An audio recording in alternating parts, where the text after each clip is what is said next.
This mission is about holding difficult change conversations when behavior must stop and stop immediately. We'll cover the importance of clarity about what is non-negotiable.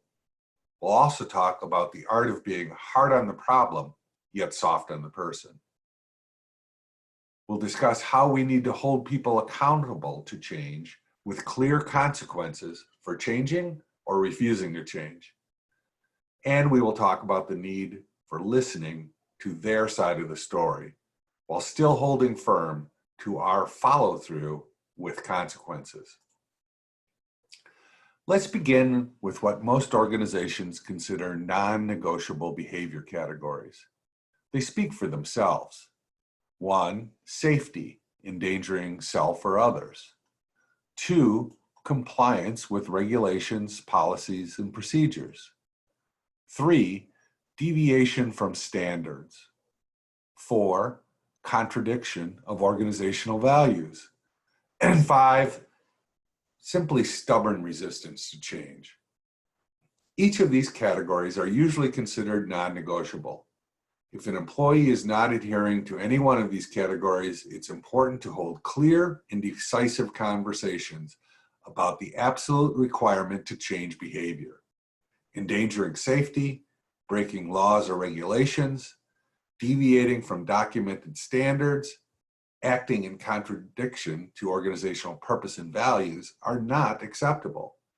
Organizations usually have clearly laid out HR policies to deal with these issues.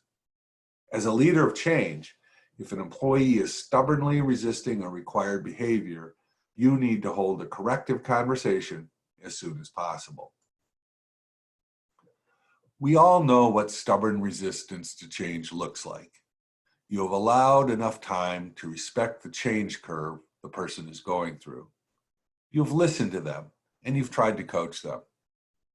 The majority of their peers have already embraced the change, yet you have a stubborn holdout who is either actively or passive-aggressively still refusing to take on the change. Here are some tips on how to hold the conversations that clearly demand change from an employee.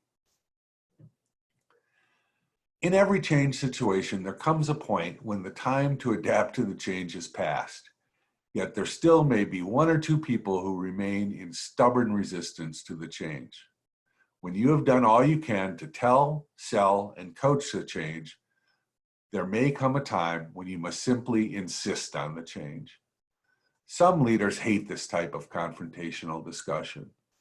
Many of us want to avoid conflict at all costs.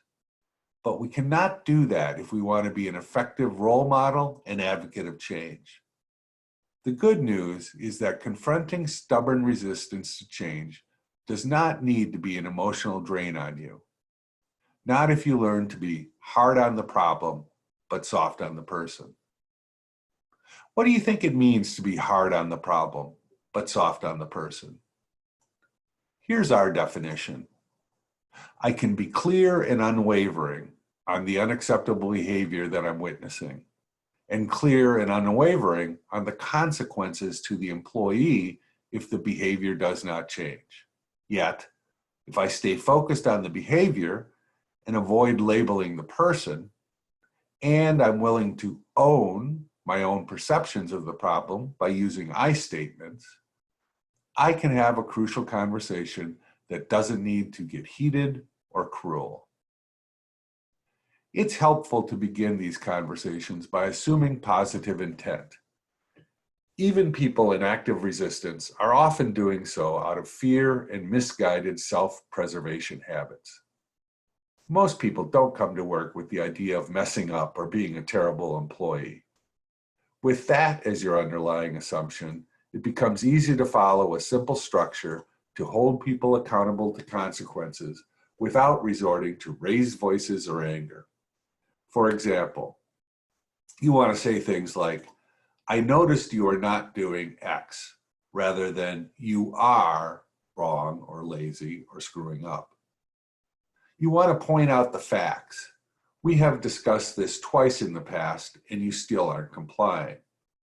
Finally, you want to lay out the consequences clearly. This is a warning. You must begin this change in behavior immediately, or I will need to document your refusal and your employment will be in jeopardy.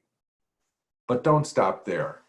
Make sure you have described the specific behavior that you've observed or the actions they took that are being evaluated.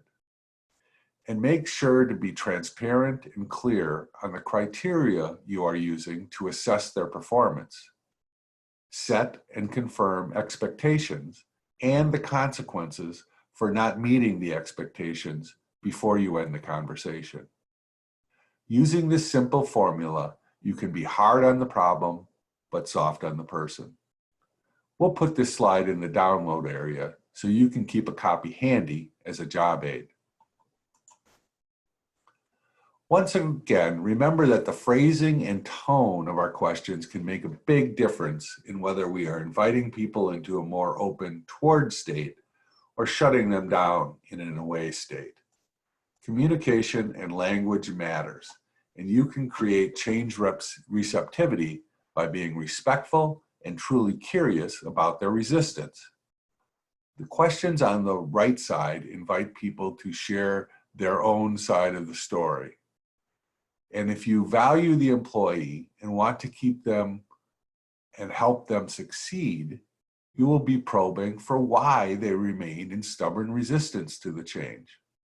Asking the questions on the left just invites more resistance. Asking the questions on the right might be just the key to getting them to embrace the change. If we stay curious, we are much more likely to get the behavior change we're looking for. Again, most people don't come to work with the idea of messing up or being a terrible employee. When we seek to understand what is keeping them from adapting to this required change during the early part of our corrective conversations, we are much more likely to be successful. Also remember that our coaching model can work well here too. Each type of question serves an important purpose to move people to adopt new behaviors. We ask goal questions when coaching change to clarify the desired future state, the outcome that will be experienced once the change has been implemented. We want to get them thinking about how the change will bring benefits to them. We ask reality questions to uncover change readiness, bring fears and blind spots to light, and open up the thinking of the coachee. We want to get a read on their motivation and resistance level to help them see things in a new light. We ask options questions to empower people with choice and build their accountability to take action and make change. Option questions build that ownership of the change within the employee. Finally, we ask way forward questions to nail down timeframes and commitments to the change implementation. This approach can work very well to uncover what is keeping an otherwise valuable employee from stopping an unacceptable behavior or making a required change to a new behavior. The principles for holding these corrective conversations are quite simple. Put them into practice and you will find holding corrective conversations is more comfortable and you'll be more effective in bringing about compliance. When you've gotten to the point where you need to hold a corrective conversation and demand that the person must change now, you're going to want to listen for their commitment. We already know the difference between deep listening and surface listening. During your next corrective conversation, try to listen deeply for the spark of their commitment to their job and their career. Listen to hear what is important to them and for the fears that have led them to resist change. Helping someone overcome stubborn resistance is very gratifying for a leader. Remember, you're helping someone develop and mature. You are helping them grow in their job and become a better teammate. You are helping them not only to succeed in their job, but in life. And of course, if you can hear no spark of commitment, or you hear continued commitment to resisting the change, you know that your escalation to discipline procedures are indeed warranted. Best practices for corrective conversations bear repeating one more time. Remain curious to hear their side of the story. Check your own anger. Assume there is a good reason for their behavior and ask them to explain. Be clear on the rules and reiterate non-negotiable behavior. Use I statements, as in I see X, not you are X. Describe specific observable behaviors and actions that are being evaluated. Be transparent on the criteria used to evaluate their behavior. Clarify consequences and expectations for future compliance and for failing to comply. Stay hard on the problem, yet soft on the person. Remember what Charles Darwin taught us long ago. It's not the strongest of the species that survives, nor the most intelligent, but the most responsive to change.